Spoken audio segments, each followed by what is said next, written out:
नमस्कार दोस्तों, मैं प्रशांत कौशिक संवाद इंडिया मंच पर आप सभी का हार्दिक स्वागत करता हूँ, हार्दिक अभिनंदन करता हूँ। हमारे साथ मध्य प्रदेश से राकेश अचल जी जुड़े हुए हैं, बहुत ही सीनियर जर्नलिस्ट हैं, बहुत-बहुत स्वागत करता हूँ, बहुत अभिनंदन करता हूँ। आप सभी को जानते हैं इस समय देश में आर्थिक स्थिति को लेकर तमाम चिंताएँ व्यक्त की जा रही हैं अलग-अलग तरीके से और आम आदमी लगातार बढ़ती महँगाई का जो दंश है, उससे वह पीड़ित भी दिखाई देता है और लगातार उसकी चिंताओं में इज़ाफ़ा हो रहा है।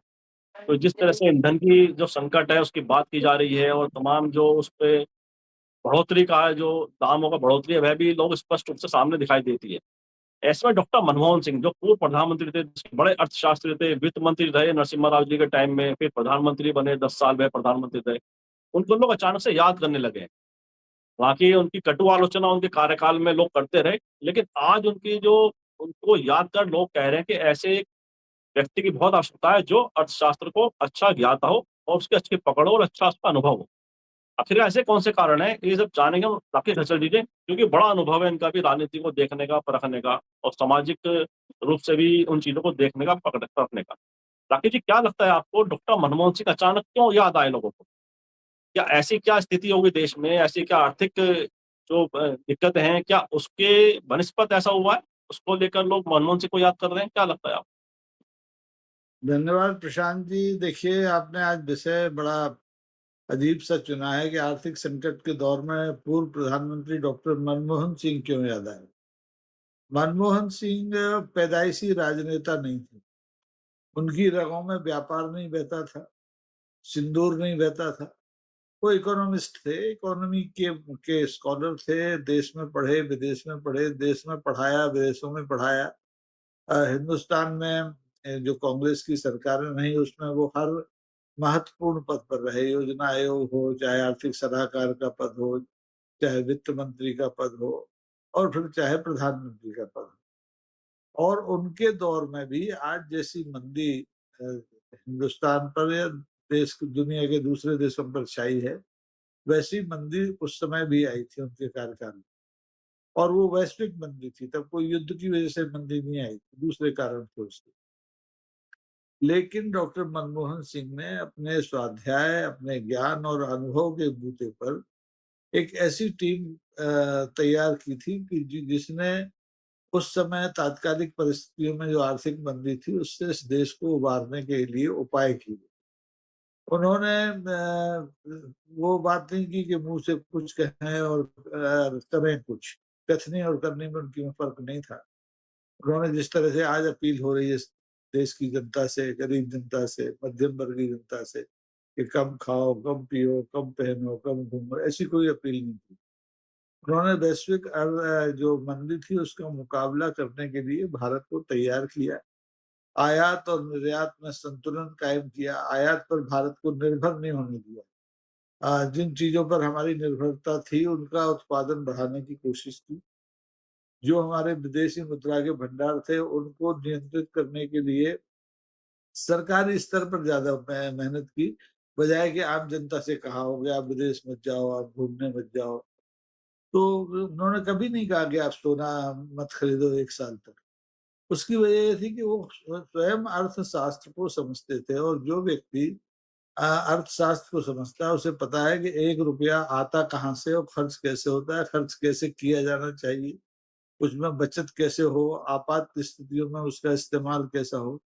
अब आज का जो नेतृत्व है हमारा, उसको इन चीज़ों से पता ही नहीं, वो बेचारे संघ के प्रचारक रहे हैं। ज़िंदगी में अर्थशास्त्र उन्होंने कभी पढ़ा नहीं। उन्होंने क्या पढ़ा है इसका भी कोई प्रमाण नहीं है हमारे देश के पास। उनकी डिग्रियाँ अभी तक आपने देखा विवादास्पद हैं। अदालतों में उन्हें चुनौतियाँ दी जा रही हैं। तो ऐसे व्यक्ति ने जब देश को पूरी अर्थव्यवस्था को एक दलदल में फँसा दिया है, तब डॉक्टर मनमोहन सिंह की याद आना इस देश को स्वाभाविक है। क्योंकि डॉक्टर मनमोहन सिंह और इन्हीं की तरह पीवी नरसिम्हा राव भी कांग्रेस के एक प्रधानमंत्री हुए सरकार के। उन्होंने भी इस तरह की मंदी का सामना किया और हिकमत अमली से उस तूफान से इस देश को निकाला। लेकिन आज स्थिति उल्टी है। आज देश की अर्थव्यवस्था तूफान में, दलदल में फँसी है। प्रधानमंत्री मितव्ययता का आह्वान कर रहे हैं, खुद 5 देशों की यात्रा पर जा रहे हैं और 5 देशों की यात्रा में भी जाकर के दुनिया को ये नहीं बता रहे हैं कि वो इस आर्थिक समस्या के दौर से कैसे गुजर रहे हैं, बल्कि सवाल करने पर मुँह छुपा के भागते दिखाई दे रहे हैं। पूरी दुनिया देख रही है। तो ये बड़ी अपमानजनक स्थिति से देश को गुजरना पड़ रहा है और ऐसे में भले लोग डॉक्टर मनमोहन सिंह जैसे लोग ज़रूर याद आते हैं और हमेशा याद आए। जी। सही बात कही आपने कि कैसे में कठिन समय में वो व्यक्ति ज़रूर याद आते हैं जो इसके जिन्होंने इसमें काम भी किया और लोगों को कहीं न उन्हें संकट में उबारने से उन्होंने काम किया हो। अच्छा मनमोहन सिंह डॉक्टर साहब का एक वाक़या और बड़ा इस समय चर्चित है कि जो कहते थे मेरा मूल्यांकन इतिहास करेगा। मेरे जो कार्य हैं उसे इतिहास में कैसे आप उसका मूल्यांकन करेंगे आने वाला समय बताएगा। तो ऐसे में जो उनका जो पूरा कार्यकाल है जिसको साहब ने कहा कि उनके कार्यकाल में मंदी भी आई थी। और एक बात हो रही जब उनका नरसिम्हा राव जी के टाइम की अगर बात करें, उस समय जो फाइनेंस मिनिस्टर थे, उस समय भी देश में आर्थिक संकट का दौर था। उन्होंने जो रिफ़ॉर्म वहाँ से शुरुआत किए थे और वे प्रधानमंत्री काल में उसको लगातार वो आगे बढ़ाते रहे। तमाम आलोचना उनकी हुई नीतियों की, तमाम उन पे आरोप भी लगे कि जिस तरह से वह एक लोग आर्थिक रूप से जो रिफ़ॉर्म कर रहे हैं, वह देश को नुकसान करेंगे। लेकिन ऐसा लगता था कि देश की आर्थिक तरक्की में उनकी नीतियों ने बहुत बड़ा काम करा। जैसे हम बात करें कि अगर पेंशन होल्डर जो लोग हैं आज जिनकी पेंशन में जितनी बढ़ोतरी उस समय उन्होंने की, आज वे आरामदायक जीवन जी रहे हैं। नौकरी-पेशा लोग के सैलरी बहुत अच्छी उनके समय में हुई। ऐसे में क्या आर्थिक जो मॉडल था मनमोहन सिंह का, क्या वह आज वास्तव में ज़रूरत है देश की? उस पे लगातार काम किया जाए? असहमति के बावजूद सरकार की जो वर्तमान सरकार है, उनकी पूर्व सरकार से असहमति थी, लेकिन उन नीतियों को क्रियान्वित कराएँ, उन नीतियों को मानें, देखें, उसमें मंथन करें, क्या लगता है आपको? देखिए, आज की सरकार बड़ी स्वयंभू सरकार है। ये किसी नारा ज़रूर देती है कि सबका साथ, सबका विकास, लेकिन ये किसी को अपने साथ नहीं रखती है, अपने निर्णयों में एकांगी सरकार है। क्या निर्णय लेती है, इसके शेष मंत्रिमंडल के सदस्यों को भी पता नहीं होता है। तो आज जब संकट की दौर से अर्थव्यवस्था गुज़र रही है, तो ऐसे में पीड़ित लोगों को राहत कैसे पहुँचाई जाए, इसका कोई उपाय सरकार ने अभी तक किया हो, ऐसा किसी को मालूम नहीं। बल्कि जो उपाय करने हैं वो जनता के कंधे पे डाल दिए कि आप ये करो, ये ना करो, ये खाओ, ये ना खाओ। तो ऐसी स्थिति में आप देखें कि चाहे किसान हों, चाहे नौजवान हों, चाहे नौकर-पेशा लोग हों, चाहे दिहाड़ी मज़दूर हों, सबके सामने ये संकट है कि वो इस आर्थिक मंदी के दौर में अपने वजूद को बचाए कैसे? 2 दूध की रोटी का इंतज़ाम करे तो करे कैसे? और ये जो ज़िम्मेदारी होती है लोकतांत्रिक जो कल्याणकारी राज्य होते हैं उसमें सरकार की होती है। इस समय सरकार को जनता को राहत देनी चाहिए, ना कि जनता से राहत की अपेक्षा करनी चाहिए। उल्टा हो रहा है, उलटवासी चल रही है। इस समय मान लीजिए किसान को खाद की ज़रूरत है, तो आप उससे खाद सस्ते दामों में दिलाने के लिए सब्सिडी देने के बजाय उससे कह रहे हैं कि आप 50% खाद का इस्तेमाल करिए, तो आपको खेती की चिंता नहीं है। नौजवान जो बेरोज़गार हैं, उनको आप बेरोज़गारी भत्ता देते हो, ये कहते हैं कि भई 1 साल तक चिंता मत करो, हम तुम्हें खिलाएँगे। हम ₹500 ₹800 दे देंगे, आपका पॉकेट मनी होगा, वो चल जाएगा। ऐसी कोई योजना नहीं है। 80 करोड़ लोग हमारे पहले से ही आपके ऊपर डिपेंडेंट थे, जबकि आर्थिक व्यवस्था ठीक थी हमारी। अब अर्थव्यवस्था खराब हो गई, तो 80 में आप 40 और जोड़ लो। जो मध्यम वर्गीय जो जैसे-तैसे 2 दिन की रोटी कमा लेते थे, अब उनकी रोटी पे भी खतरा आ गया। और तीसरी सबसे बड़ी बात है मनमोहन सिंह के टाइम में जो हुआ, जो मुझे याद आता है कि उन्होंने मूल्यों पर नियंत्रण की एक प्रभावी व्यवस्था कायम की थी। महँगाई की लगाम को उन्होंने अपने हाथ में रखा था। आज स्थिति ये है कि आपके जो रोज़मर्रा की ज़रूरत की चीज़ें हैं, इन्हें एफएमसी कहते हैं, उनमें दिन में 2 बार दाम बढ़ रहे हैं। हफ्ते में या महीने में 1 आध बार बढ़ते हैं तब तो ठीक रहता है। पता चला सुबह कुछ दाम है, शाम को कुछ दाम है। अब जो महत्वपूर्ण चीज़ें होती हैं, आपने तेल बढ़ा दिया, डीज़ल पेट्रोल बढ़ा दिया, आपने रसोई गैस बढ़ा दी, आपने दूध के दाम बढ़ा दिए, आपने खाद्य तेल के दाम बढ़ा दिए, तो आदमी क्या ज़हर खा रहे हैं ऐसे में? ऐसे संकट काल में सरकार की ओर जनता देखती है। यहाँ उल्टा हो रहा है कि सरकार जनता की ओर देख रही है कि आप बचाओ तो हम सरकार चलाएँ। अब यहाँ तक सवाल है डॉक्टर मनमोहन सिंह का, देखिए वो जुमले नहीं उछालते थे। मैंने ऐसे शुरू में कहा कि वो प्रोफेशनल पॉलिटिशियन नहीं थे। उन्हें इंदिरा गांधी उनकी योग्यता को देखते हुए पिछले दरवाजे से राज्यसभा से लेके आई थी राजनीति में, और उन्हें जो ज़िम्मेदारी दी गई, उन्होंने खामोशी के साथ उसका निर्वहन किया। प्रधानमंत्री रहते हुए भी आज की लोग सत्ता में है, ये जब विपक्ष में थे तो इन्होंने डॉक्टर मनमोहन सिंह को अपमानित करने में कोई कसर नहीं छोड़ी। रुपए का अवमूल्यन हुआ हो तब डॉक्टर मनमोहन सिंह को निशाने पे रखा, महंगाई बढ़ी हो तब निशाने पे रखा और देश की विदेश नीतियां हो तब निशाने पे रखा। आज इनके पास कोई जवाब नहीं। तो डॉक्टर मनमोहन सिंह आज याद आ रहे हैं तो उनका वो कथन सही हो रहा है। उन्होंने जब एक तरह से राजनीति से विदा ली, प्रधानमंत्री पद छोड़ा, तो उन्होंने यही कहा था, मुझे याद है कि उनका मूल्यांकन आने वाला समय करेगा। तो आज वो समय आ गया है। अब उनके मूल्यांकन के लिए सत्ता पक्ष भले ही उनको याद न करे, लेकिन बाकी का हिंदुस्तान डॉक्टर मनमोहन सिंह को बड़ी शिद्दत से याद कर रहा है कि काश आज डॉक्टर मनमोहन सिंह होते तो उनसे ये ना कहा जाता कि कम तेल खाओ, शादी ब्याह में मत जाओ, घूमने फिरने मत जाओ या सोना मत खरीदो। तो ये विडंबना है और इस विडंबना के काल में डॉक्टर मनमोहन सिंह निश्चित तौर पर देश को बार-बार याद आएँगे, क्योंकि उन्होंने संकट के समय में जनता को कभी अकेला नहीं छोड़ा था। वो विदेश यात्रा पर नहीं भाग गए थे। आज स्थितियाँ उल्टी हैं, आप देख रहे हैं कि देश की जनता कराह रही है, तो पेट्रोल पंपों पर लाइन लगी है, महँगाई बढ़ती जा रही है और हमारे प्रधानमंत्री सम्मान बटोरने के लिए विदेशों की यात्रा कर रहे हैं। अब जनता को ब तुलना करनी चाहिए, सही समय है मनमोहन सिंह के मूल्यांकन का और माननीय मोदी जी के मूल्यांकन। जी। जी, जी, बहुत महत्वपूर्ण बात आपने कही। अच्छा, एक मनमोहन सिंह जी की हम बात करें, उनके व्यक्तित्व की विशेषता की बात करें, कभी वह सवालों से बचकर नहीं हटे, भागे नहीं, मतलब सवाल से बचे नहीं और हमेशा उन्होंने तीखे सवालों का सामना किया, उनका जवाब दिया, सामने वाले को संतुष्ट किया। तो ये जो खूबी थी उनकी, क्या आज के समय में वास्तव में ऐसी खूबी की ज़रूरत है किसी राष्ट्र प्रमुख से? देखिए, राष्ट्र प्रमुख के बारे में कल्पना ये की जाती है कि वो राष्ट्र का प्रतिनिधित्व इस ढंग से करता है कि वो किसी भी प्रश्न का उत्तर दे सकता है और किसी भी ज़मीन पर दे सकता है, किसी भी अ, काल में दे सकता है। लेकिन यहाँ हम देख रहे हैं कि भारत में तो हम जवाब देते ही नहीं, सवालों को फांसी पे हम दे लटका चुके हैं। ना स्थानीय प्रेस का जवाब देते हैं, ना देशी प्रेस का, ना विदेशी प्रेस का।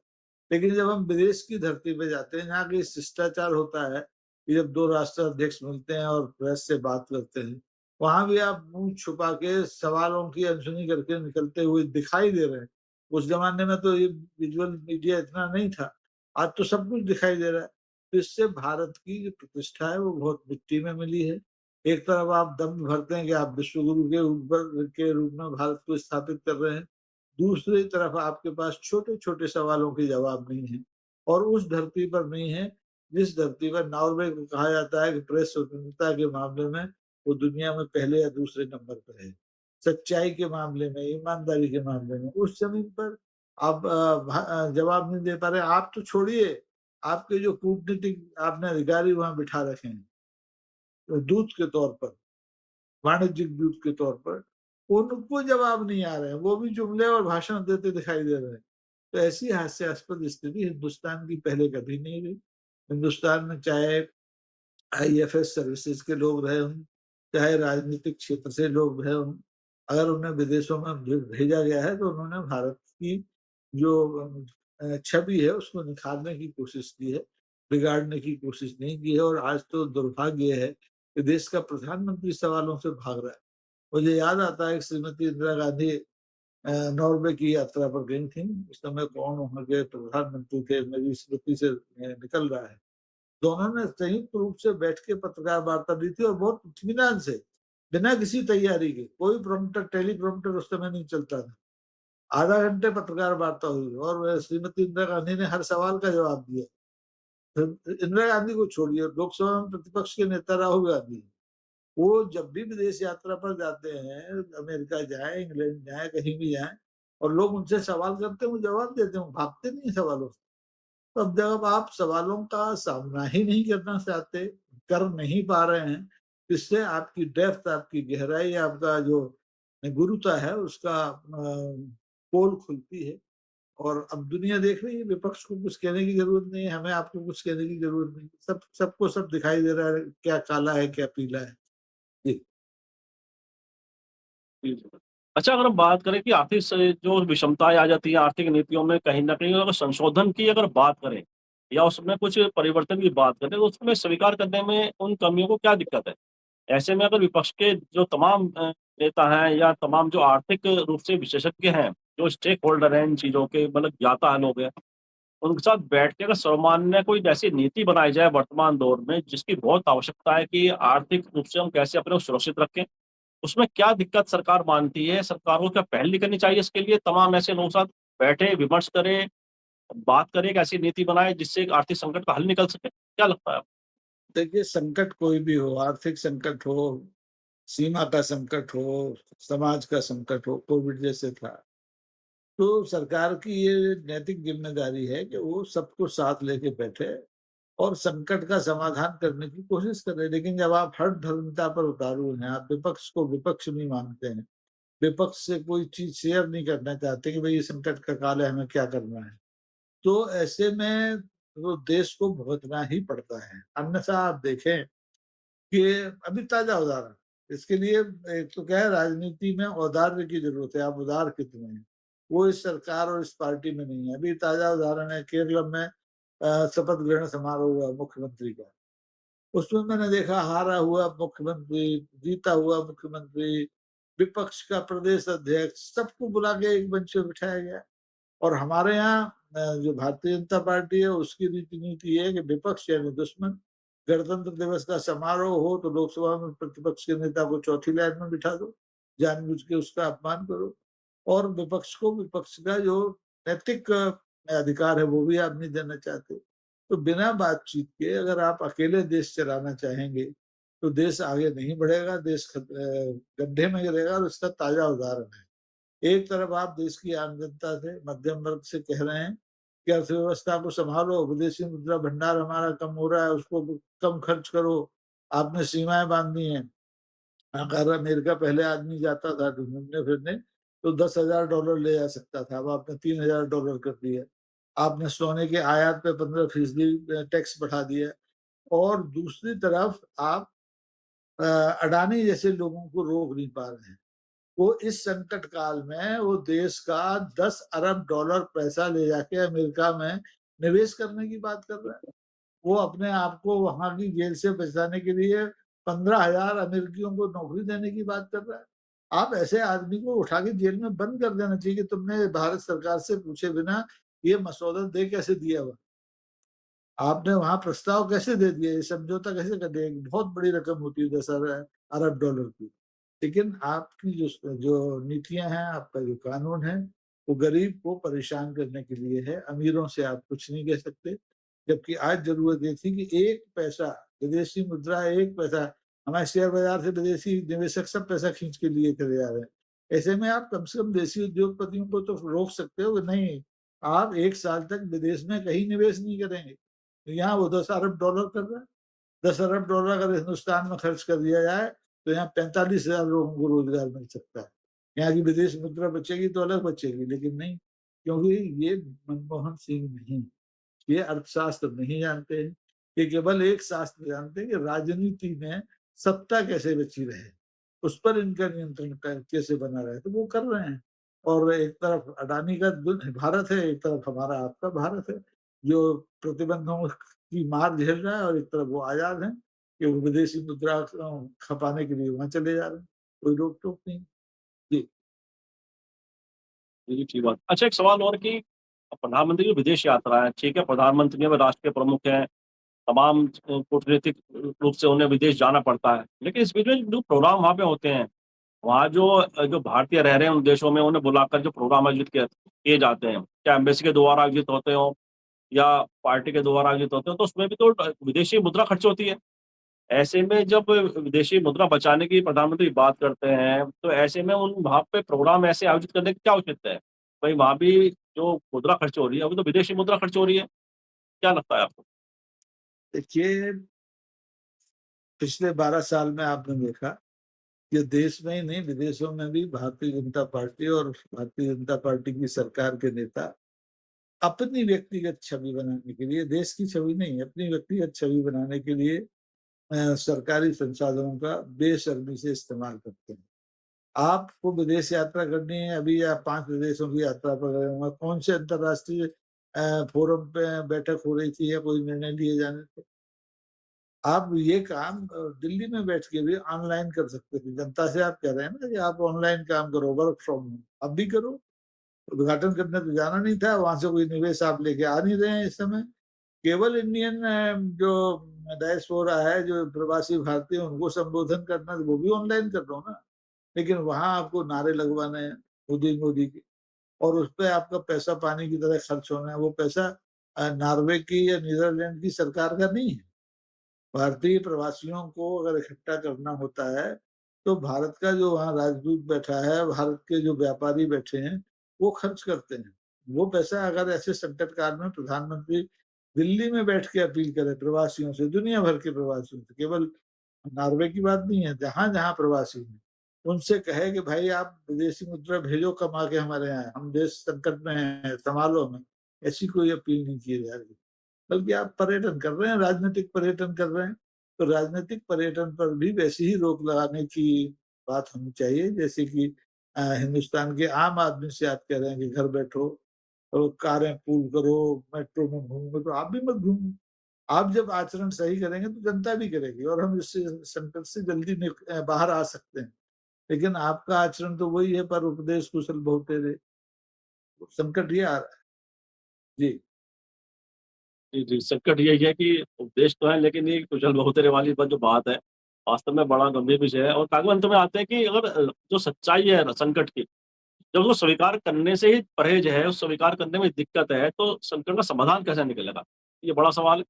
और साथ ही क्या राजनीतिक रूप से जीत ही एकमात्र सत्य है जिनके लिए हो, कि हमें हर हाल में जीत चाहिए, वह क्या उस आर्थिक संकट की गंभीरता को समझेंगे? क्या लगता है आपको?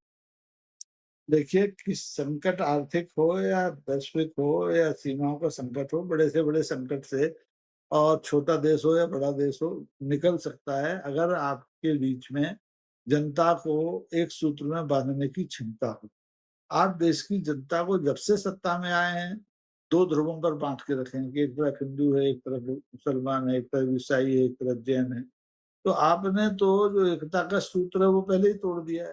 तो ऐसे संकट के समय में आप देश को उबारने की बातें कर सकते हैं, लेकिन आपकी कोशिशों के परिणाम सामने नहीं आएँगे। वो तभी आएँगे जब आप निश्चल हृदय से, बिना किसी राग द्वेष के, जनता को आह्वान करें, विपक्ष के साथ बैठें, तो संकट निकल आएगा। कोई बड़ी बात नहीं है, आर्थिक संकट इतना बड़ा भारी भी नहीं है।